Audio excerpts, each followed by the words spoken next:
Sifil is a gamer who just lost his max-level character during a huge war event he organized, but all of his friends had a lot of fun, so he has no regrets. His war was apparently so popular that he ended up receiving an offer from the dev team of the game, and since he's excited to see what they have in store for him, he clicks accept without a second thought. However, he probably should have read the terms and conditions because a moment later he finds himself in a strange room with tons of people staring at him. And to make matters worse, his family jewels were missing too. He realizes he has somehow been placed in the body of his character, Lufez, and the people seem absolutely terrified of him, so he attempts to politely ask them what's going on.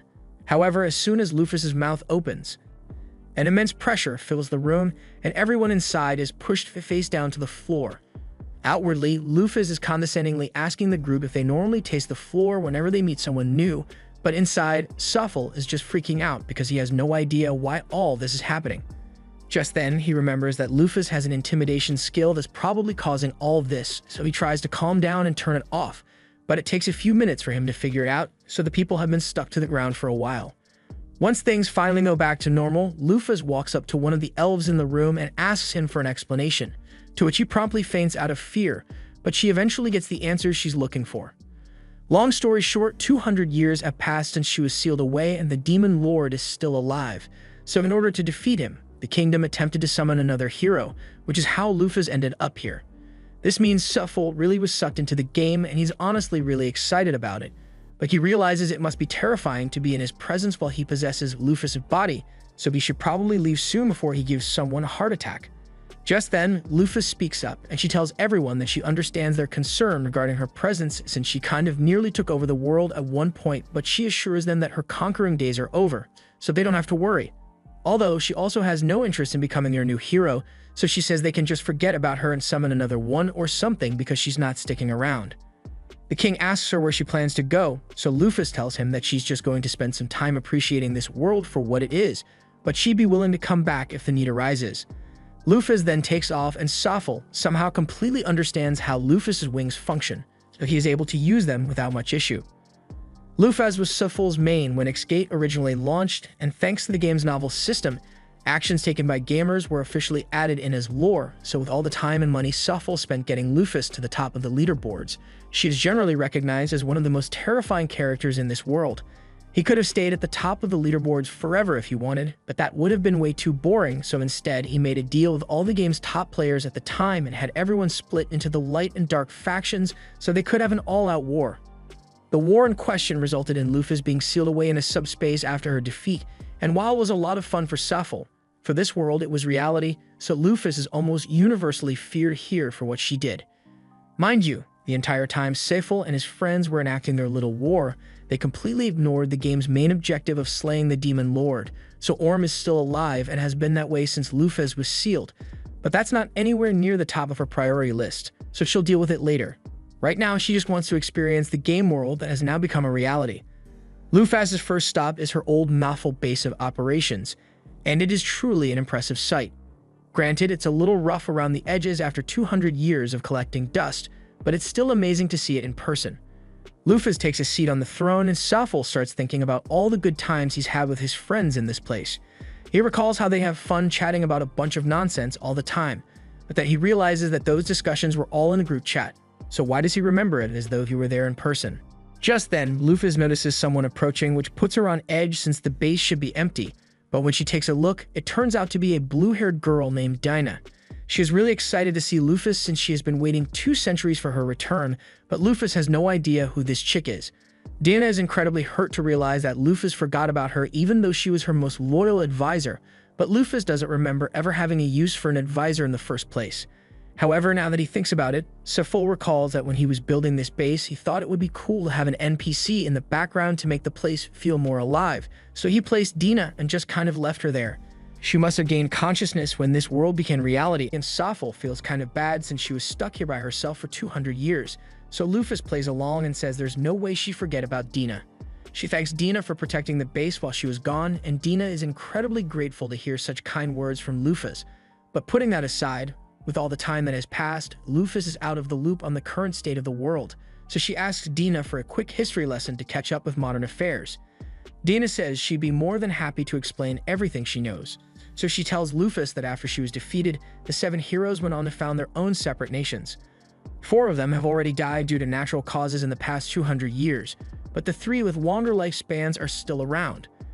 Lufus can't help but wonder whether the heroes in this world are really still his friends or if they became NPCs, so he plans to pay them a visit sooner or later.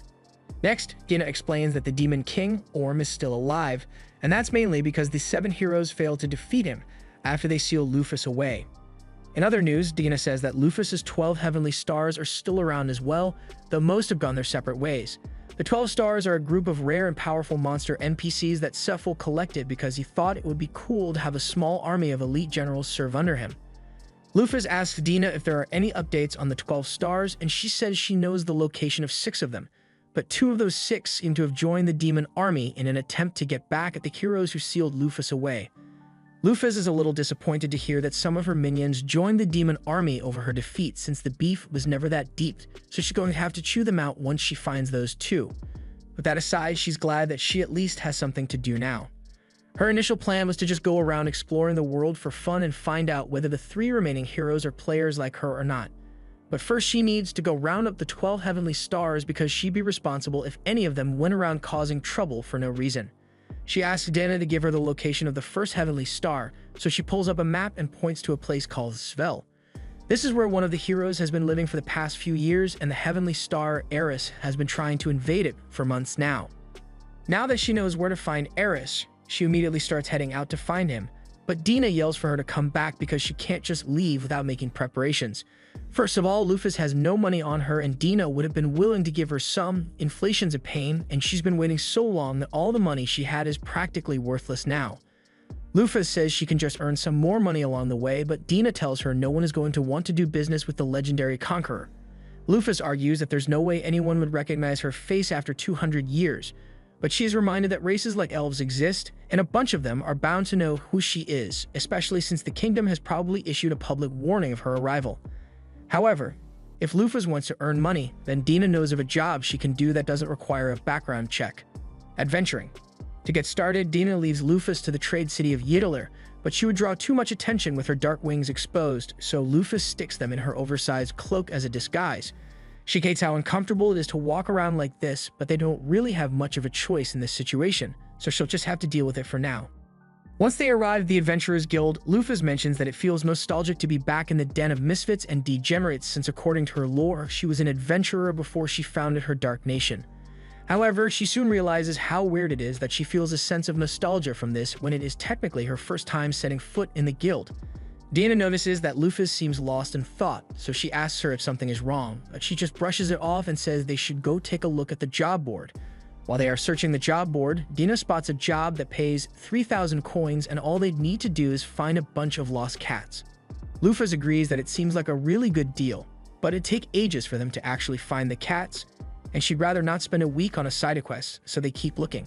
Just then, they find a nice hunting job that'll pay them 1,500 coins, and all they need to do is hunt a few orcs, so Lufus thinks it's perfect. Orcs have a 3% chance of dropping their meat upon death, and if you eat their meat, then your max health gets a boost, so she's going to do a little HP farming while they're out there. Later that day, the 2 arrive at the village where the request was made, and they speak to the village chief, a tired old man who just wants to end things once and for all. He explains that the orcs have been ravaging their village for a long time now, kidnapping their women, killing their men, and destroying everything they've built. He begs the 2 to get rid of them for the sake of this village, and Dina cheerfully assures him that he doesn't have to worry because Lufus will wipe those orcs out without a doubt, and he is really grateful for their help. With that said, they head out into the forest to track down the orc den, and before long they manage to find it with 2 orcs posted out front as lookouts, so Lufus starts getting ready to attack. Come to think of it, she hasn't actually checked her stat screen since she got here, so she pulls it up, and fortunately, she still has all her max level abilities, so killing the orcs shouldn't be difficult. But she's not sure if she's mentally prepared for it, since killing these things on screen is completely different from killing them in real life. She activates one of her abilities and creates a dozen swords at her side before launching them straight at the orcs, and the resulting mess is absolutely disgusting, but for some reason, Lufus feels oddly calm about it. Moments later, the orc nest is alerted to the presence of an intruder, so they all rush out and surround Lufus within a few moments. They also have a really big orc as their leader, so any normal adventurer would be in trouble, but when they begin their attack to Lufus, They are all so slow that they look like they are barely moving. The difference is so great that she realizes that she probably won't even need to create any more swords to handle them, so she takes off and starts chopping the heads off the orcs at top speed. She's so fast that the orc leader has no idea what's going on. All he sees is the heads of his men flying off their bodies. She then stops and looks at the big guy just to say, "Hey, I just wiped out your entire squad. What are you going to do about it?" It goes on a rampage trying to smash her into the ground. But it's way out of its league because Lufus is practically a walking calamity and he is just an obstacle in her way. No joke, all she did to the Orc King was slowly fist bump his head, and a second later, a gaping hole was punched through its head. So she's just way too strong. After Lufus is done with her massacre, Dina begins harvesting some of the orc corpses, and she is delighted to find out that this one still has its tenderloin intact. According to Dina, the vitality of an orc is stored in their tenderloin, and if it is undamaged, eating it transfers that vitality to the user.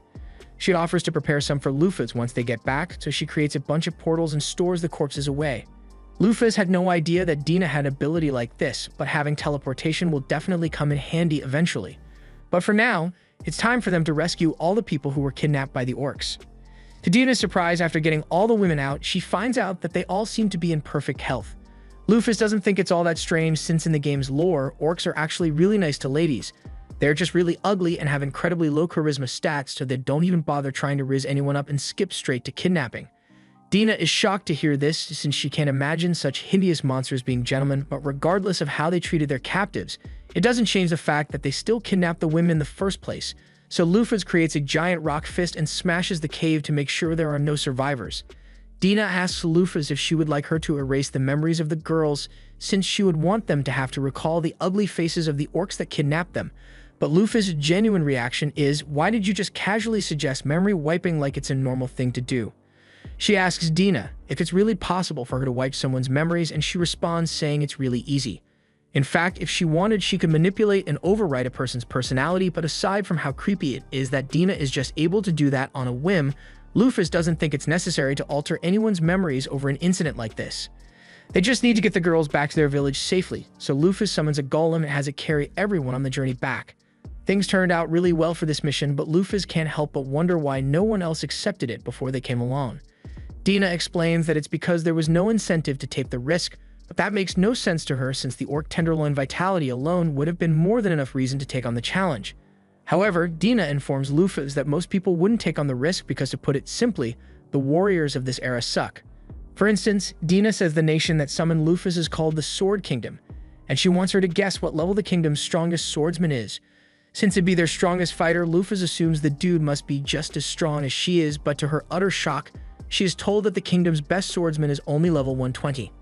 This makes no sense since she knows for a fact that there were tons of people who reached level 1000 alongside her in the game, but Dina reminds her that those were all people from the previous era, and quite frankly, they were the sweatiest of sweats. Realistically, to attain level 1000, one would need to fight constantly, every second of every day, and devote their entire life to getting stronger. And the people of this generation simply can't do that. At least not without dying in the process. Lufus now understands why it'd be difficult for the people of this world to hit the level cap, since to her this was just a game, so it was natural to grind as many levels as possible. But to the people of this world, this is their one and only life, so they wouldn't want to waste it. Lufus and Dina eventually make it back to the village, and the villagers are all so happy to be reunited with one another.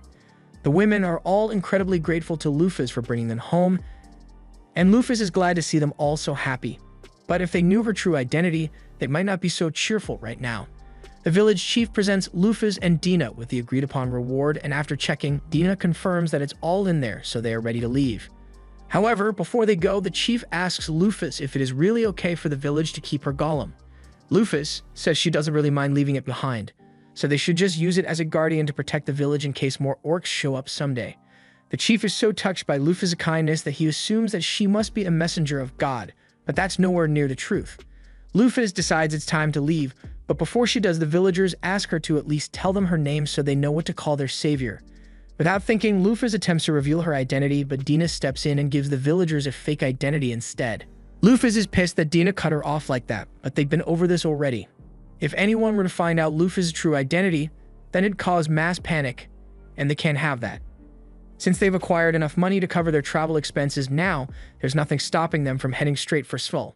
But Lufus can't be too happy about it since the only reason they are going there is to stop one of her 12 stars, Ares, from continuing to attack it. She also needs to confirm whether the surviving heroes are truly her former companions or not, so her first stop will be to meet with Megrez. As they approach the city, Lufus begins to notice several pretty lights floating all around them, so she asks Dina what they are, and it is explained that those lights are little specks of mana floating around because the land here is so rich. She says it's proof that they are getting close to the nation of Svull, and in fact, Dina can already see it from here. She seems really excited to be here, but Lufus doesn't see what's so great about it since it just looks like a regular water town to her.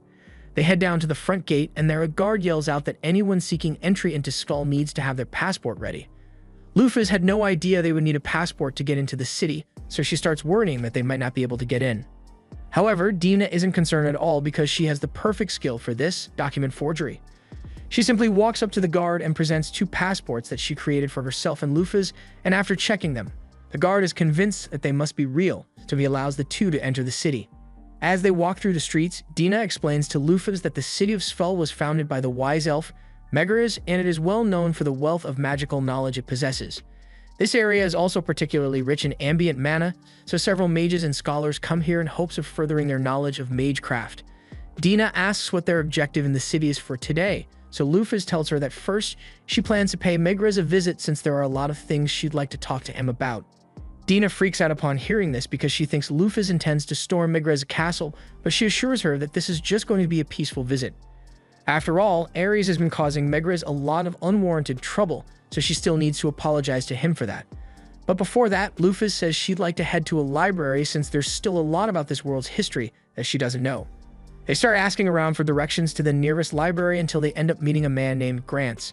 You can tell that Lufus and Dina must be new in town because practically everyone knows that all the libraries are located in the eastern section, but he's got some free time on his hands, so he offers to lead the way. Dina thanks him and introduces herself as a traveling merchant with Lufus as her suspicious employee, but Lufus stomps on her foot mid-sentence to get her to shut up because who the hell introduces their companion as suspicious?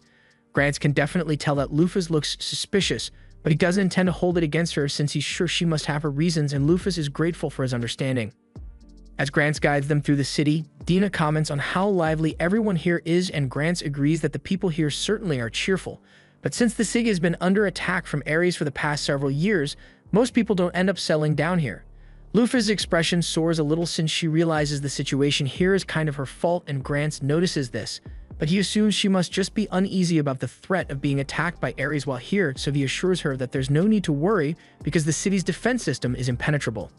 He explains that the entire lake around the city is actually a golem created by Megrez, and every time Ares has attacked so far, he has been repelled by the city's guardian golem. Lufus scans the lake and discovers that it is indeed a golem, and while level 500 doesn't seem all that impressive to her, the million points of HP it has is definitely an incredible stat, so if Megrez was able to create something like this, then he must be really skilled. Grants then directs Lufus and Dina to the city's monorail and tells them that this will get them to the eastern section in no time. Dina and Lufus will have to continue alone from here, so they thank him for all of his help, and he wishes them luck with their library visit. As Grants is walking away, Lufus takes a quick look at his stat sheet, and he turns out to be level 82. That's technically really low, but by the standards of the fighters of this era, Grants is one of the strongest. Dina asks Lufus to come along so they can get on the monorail, and now that she thinks about it, she doesn't recall ever seeing monorails in the original game. Once they arrive at the library, Lufus heads straight for the history section so she can find out what happened in the 200 years she was sealed away, but as she is searching the shelves, she finds a few books that seem pretty unusual. For instance, these 3 talk about how the 7 heroes were idiots for sealing Lufus away, and she thinks it's strange that the library is allowed to have books like this when the city is run by Megrez, one of the 7 heroes. Dina reminds Lufus that Megrez didn't establish a dictatorship or anything, so the people are free to say whatever they want about him.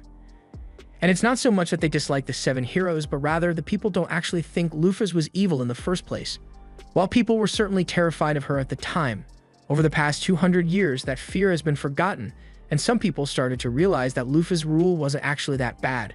According to one of the history books, Lufus was a mysterious Blackwing that showed up out of nowhere and united the world under her rule in the blink of an eye 200 years ago. Though she was strict, she was not a tyrant. So many were actually better off under her rule, but humanity ended up rejecting her reign and sealed her away to take back their autonomy. This by itself wouldn't have been an issue, but the only thing keeping the demons at bay that entire time was the threat of Luphas and her 12 stars. So once she was sealed away, the demon army took advantage of the situation and rose to destroy humanity. Naturally, the heroes tried to stop them, but their power fell short and they ended up being defeated. Since then, a lot of the land belonging to humanity has slowly been taken over by the demons, and now they are on the verge of being wiped out altogether. Luphas starts internally freaking out after hearing that because she had no idea the world was on the verge of destruction. That war she started was just meant to be a fun event between players, but no one warned her that her decision would plunge the world into such a dire situation. The library trip has helped Luphas realize what she needs to do, so she tells Dina that they need to go find Ares immediately. However, moments later, the entire city begins to rock as a massive earthquake shakes the foundation.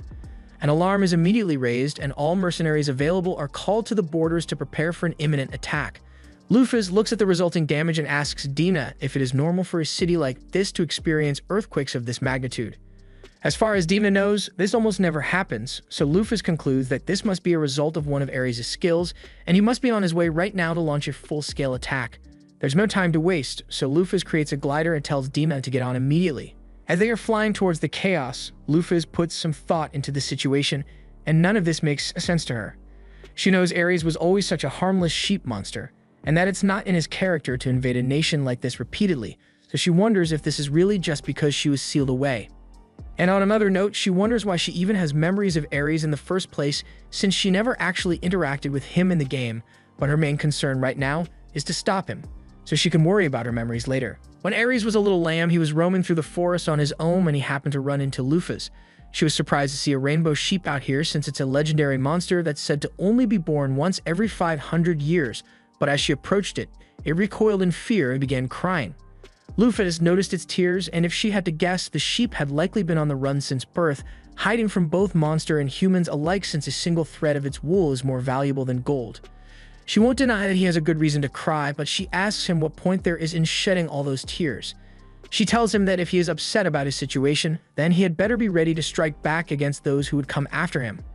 Otherwise, he had better prepare to live the rest of his life drenched in sorrow. The sheep took her words to heart and attacked Luphas to show its determination to grow stronger. And she liked its fighting spirit, so she put the sheep down and asked it to come with her. She told him that she wasn't at full strength yet, but she would one day conquer the entire world, and she wanted him to become her first companion. She asked it if it had a name yet, and the sheep shook its head, telling her no, so Luphas looked to the stars before coming up with the name Ares. At least that's how the story went. At present, Gans and his men are all running out to intercept Ares' forces, because this is clearly the beginning of an all-out assault.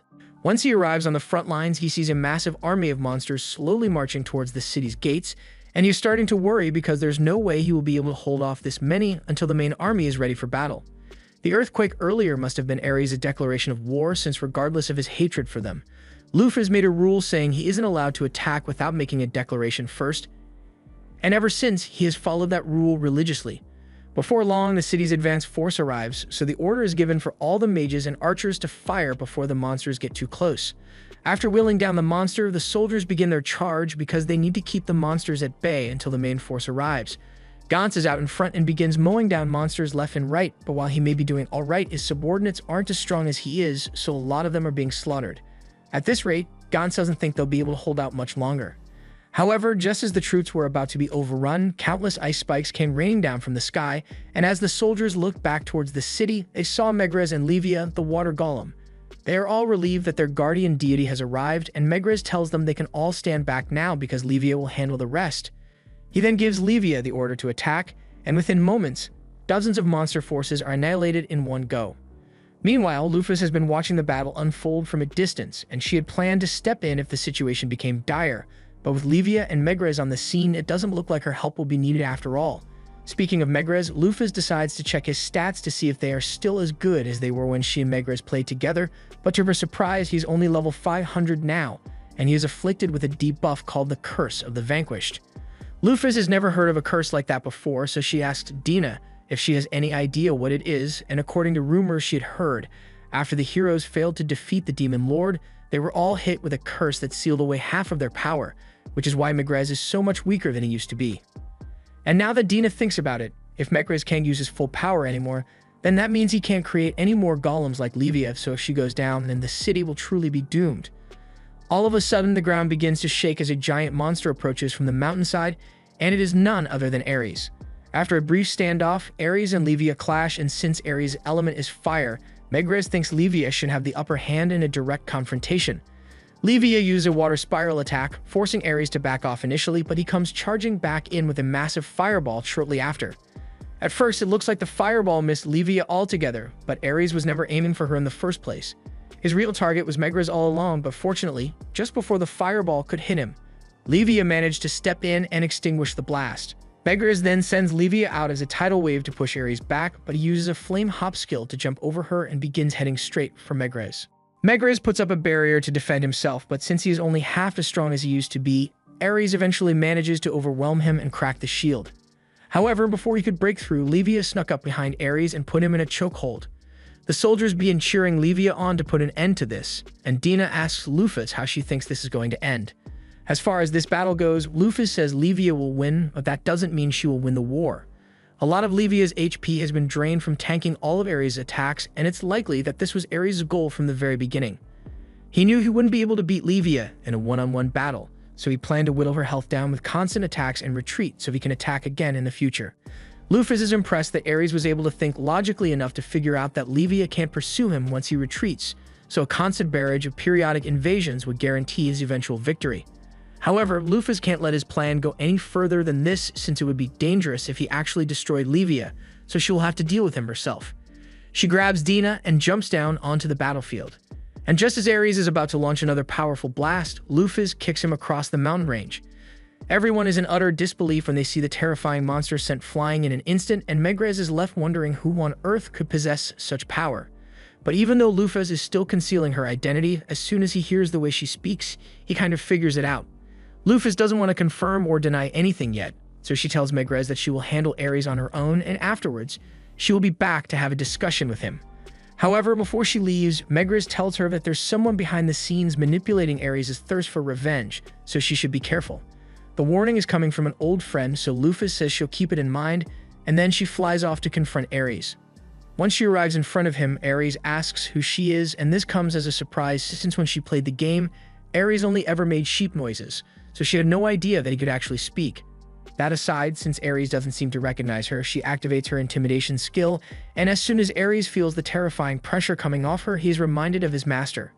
However, even though she's standing right in front of him, Ares still refuses to believe it's her because he is sure Lufus died a long time ago. Lufus still isn't sure whether she counts as the original since she was technically reincarnated, but regardless, this is definitely the body of Lufus Mathal. She doesn't want to waste time trying to convince Ares with words, so she tells him that if he truly does not believe that it's her, then he is free to come test her strength for himself. And as an added courtesy, she promises not to hurt him too much. Ares hesitates for a moment because the woman in front of him really does look like Lufus, but he convinces himself that she must be a fake because there's no way his master could have returned. He prepares to attack with his full power, and Lufus is starting to get excited since this is the first time she has gotten to go up against a monster that should be strong enough to survive her attacks, so this will be her first real fight. Ares charges at Lufus with full intensity, however. After pushing her back for a few hundred meters, Lufus easily stops his momentum with one hand and tells him that he has indeed grown stronger than he was 200 years ago. Ares continuously attempts to push her back, but Lufus isn't budging one bit, and she even calls him adorable for trying so hard. As a reward for his effort, she says she will give him a hug in the next second. Ares is being lifted off the ground by his head. Lufus then throws him straight into the air, but she's still far from done, so she flies off after him. And once she gets above Ares' body, she says she is going to lightly pet him. Lufus then proceeds to punch Ares with the force of a 10-ton truck, sending him crashing down to the ground.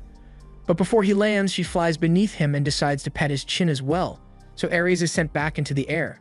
The people watch the spectacle unfold in stunned silence because they'd never seen such an overwhelming display of power before. Lufus finally slams Ares into the ground, leaving him looking like Yamcha, but he still isn't done yet. Ares begins to burn with brilliant blue flames, and Lufus assumes this must be his strongest attack, so she tells him to come at her with everything he has. He charges forward with incredible speed, and with a huge smile on her face, Lufus moves forward to intercept him, resulting in a massive explosion that can be seen for miles. By the time the dust settles, we see that Lufus has once again stopped Ares with the palm of her hand, and she then proceeds to finger flick him into the rocks. She asks Ares if he still doubts that she is the real Lufus, but all of a sudden he jumps out of the rubble and changes into his human form to apologize to Lufus for his foolish behavior. Lufus is shocked at first because she knew Ares had a human form, but she doesn't remember designing him to be a femboy. But now that he thinks about it, he recalls a group chat where he and his friends decided to give Ares a femboy design as a joke, and he chose to go along with it. 20 minutes later, Ares finally stops crying and apologizing, so Lufus takes a look at his stat screen and his level is still the same as it was back when Lufus played the game, but his abilities have improved by quite a bit. And that must have been the result of all of Ares' hard work over the past 200 years. She tells Ares that she is on a mission to reclaim her 12 heavenly stars and he is her first stop, so she won't be taking no for an answer. Ares is glad that Lufus came to get him first and he agrees to join her on her mission once more, but he does have a few questions first. Like, who is that blue-haired woman back there? Dina can't believe that Ares really doesn't remember her, so she runs up to him, stares him in the eyes, and reminds him that she has been by Lufus' side the entire time. All of a sudden, Ares recalls fuzzy memories of Dina standing next to Lufus' throne, but considering the fact that she has memory-altering powers, I'm starting to get a little suspicious. From what Ares remembers, Dina literally never moved from that spot, so he assumes she was a piece of furniture, but he's surprised to find out that she can talk. Hearing Ares call her a piece of furniture makes Dina really upset, so she goes over to one side and starts sulking over it. Lufus chuckles a little because she also has no idea who Dina was at first, but she's been of great help since Lufus got here, so she asks Ares not to make fun of her too much. Lufus asks Ares why he was trying to invade the city, so he tells her he only did it because he wanted to avenge Lufus after what the humans did to her. After all, if they hadn't sealed her away, humans would have been defeated by now, and the world would be at peace. Lufus understands Ares' feelings and she appreciates the fact that he wanted to avenge her, but she tells him she has no desire for revenge against humanity. But that aside, she recalls what Megaris had told her about someone manipulating Ares into launching the attacks, so she asks Ares to tell her who filled his head with thoughts of revenge, because she won't stand for someone deceiving her subordinate. Ares nervously tells her that it was one of the demons, and right now, over on the demon continent, that same demon is getting ready to unleash his army to occupy Svel. He's been patiently waiting for Ares to whittle down Levia's health so he could invade, and he has prepared an army of monsters all over level 80 so he's sure that nothing can stop him. Mars orders his army to head out and slaughter every single human in the city of Svel, but all of a sudden, Lufus crashes down right in front of his castle, taking out every single one of Mars' men in the process. Mars has no idea who Lufus is, but he can tell that she is strong, so he decides to go down to confront her. Mars asks Ares why he suddenly decided to stop attacking Svel when he must still hate the humans for what they have done. Ares admits that he still hasn't forgiven humanity for what they did to Lufus, but he now realizes that destroying them won't make him nor Lufus happy. In fact, the only people who would benefit are demons like Mars, and that's the last thing Lufus would want, so Ares swears to stop Mars here and now. Mars isn't really bothered since he already expected this to happen sooner or later, and now that Ares is no longer useful, he plans to eradicate him. Lufus tells Ares to sit this one out since he is still injured from the beating he got earlier, and Mars is surprised that there is still someone so strong on the side of the humans, but it doesn't matter because as one of the 7 demon generals, he is confident that he can defeat her. He begins charging up his fire and ice powers, going into excruciatingly boring detail about how his technique works. He's doing a whole lot of yapping right now, and Lufus eventually gets sick of it, so she punches him square in the face so hard that he is sent blasting off like he's part of Team Rocket. Now that that's been taken care of, there's nothing left for Lufus to do here, but before they leave, she does have a few questions about the 7 demon generals Mars mentioned a minute ago. Ares is about to start explaining it, but before he could say a word, Dina pops out a portal and says she'll handle the explanation instead. She tells Lufus that the 7 demon generals were formed 8 years ago, and they consist of the strongest subordinates serving under the demon lord. Lufus is shocked to learn that Mars was one of the strongest demons since he couldn't have been more than level 300 at most. Dina goes on to explain that humanity wasn't the only side that weakened dramatically over the past 200 years. While it's true that the heroes were all cursed and have since grown incredibly weak, they took out almost all of the demon lord's truly powerful subordinates, so the only ones left who are on Lufus' level are the demon lord himself and his son. Just then, Ares notices that Lufus didn't actually kill any of the monsters when she landed earlier, so he asks her if she plans to leave them alive, and she confirms this. She doesn't think it's right to kill the monsters since they haven't actually done anything wrong, but Dina asks her if she's sure she wants to spare them, since they might end up hurting people if they are left alone. Lufus already thought of a brilliant solution for this, so she uses her power to subjugate all the monsters in the area and bring them under her control. Dina asks her if she intends to bring all the monsters back with them, but Lufus doesn't want to have to take care of all of these monsters, so instead she issues a command and tells all of them to return to their natural habitats and to avoid attacking humans without a good reason. The monsters all begin to wander off, and now they should be able to live out the rest of their lives in peace. So Lufus is happy and her business here is officially done. Afterwards, Lufus heads back to the city of Svel to meet with Megrez and give him an update on the situation. She tells him that she has gotten Ares under control, and she has also defeated the demon general who was behind the whole thing in the first place. Megrez is relieved that it's finally over, but he asks what happened to all the monsters currently under Mars' control. Lufus informs him that she placed all of them under her command, so they won't be a problem, and after hearing of everything Lufus has done, he is certain of her identity. He asks her to come with him for a moment because he would like to discuss things in private, but Safel hesitates for a moment because the anticipation is killing him. The player who used Megrez in the game was a top ranker who played with him all the time, and they were really good friends, so he hopes the Megrez in front of him is the same one as back then. As Megrez returns to the castle, several of the nobles of Seville gather around him and begin talking about how worried they were about him. They all say he needs to be more careful since if the city were to lose him or Livia, there would be no hope of defending against invaders. However, Dina can tell that there's no real sincerity or concern for Megrez behind their words. Megrez rolls past them with a look of resignation on his face, and when Lufus catches up to him, he says he knows she must be appalled by what she just saw. That was meant to be the upper echelon whose job it is to protect the people of the city, but they are only concerned with protecting themselves by sucking up to Megrez. He leads Lufus and the others to his office and he assures her that there is no surveillance equipment here, so she is free to show her full form here. Lufus obliges and spreads her wing, allowing Megrez to confirm that it really is her, but to Lufus' disappointment, the look on Megrez's face is one of sheer terror, so he must not have any memories of being a player. She is disappointed because this means she might truly be alone in this world after all, but Megrez interprets her expression to mean that she is disappointed with his current state. He tells her that a lot can change over 200 years, people can grow stronger or weaker, and in Megrez's case, he has grown far weaker than he used to be. He asks Lufus if she has come back to take revenge on them for sealing her away, but she tells Megrez that the fact that she returned is purely a coincidence. The humans were simply trying to summon a hero and accidentally summoned her instead. Lufus is starting to wonder what's wrong with this world's Megrez, since if he isn't a player, then shouldn't he be opposed to Lufus, at least according to the lore she has heard of so far.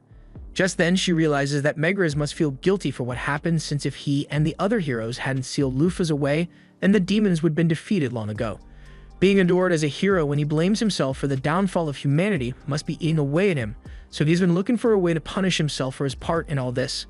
Lufus tells Megrez there is no point in beating himself up over what happened in the past, because the truth of the matter is that he defeated a powerful foe, so he should take pride in that and continue forward on the path he thinks is right.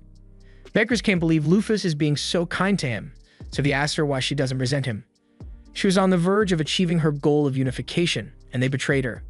That does sound like something that would be hard to forgive, but as far as Safel is concerned, he holds no hatred or resentment towards Megrez because the battle only took place in the game, so he never got to experience it.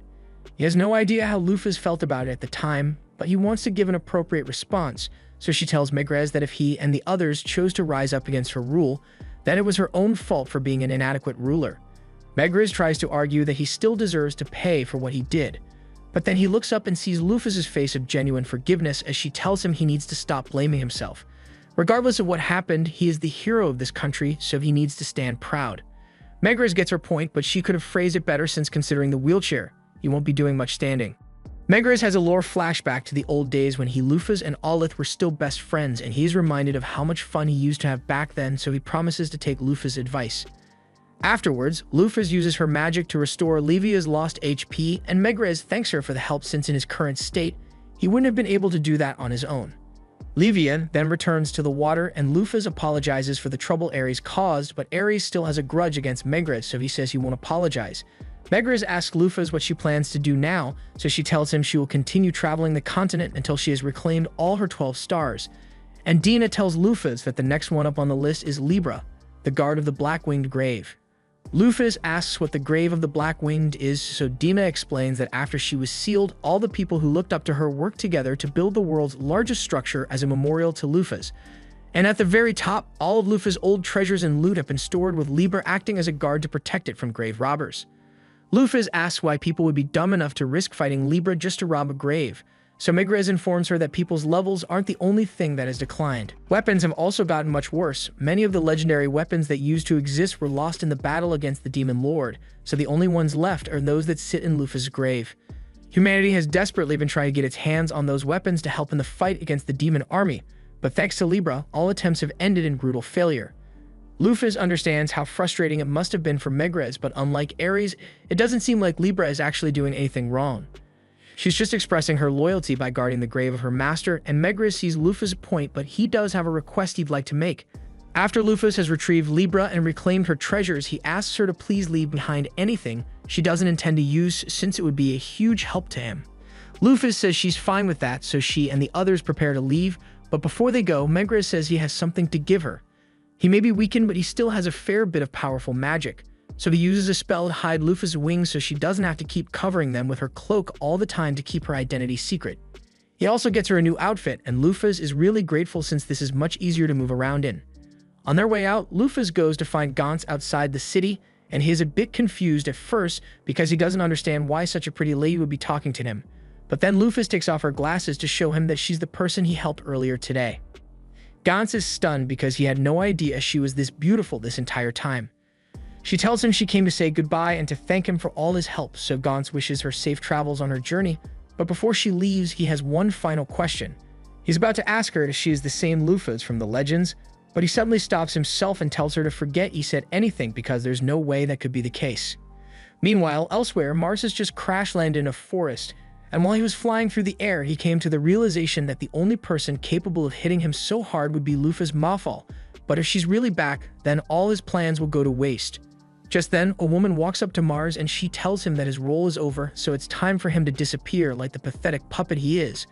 With a snap of her fingers, Mars is erased from existence. And the one responsible is this woman who looks an awful lot like Lufa's. This was the end of episode 4. Subscribe to not miss the next part.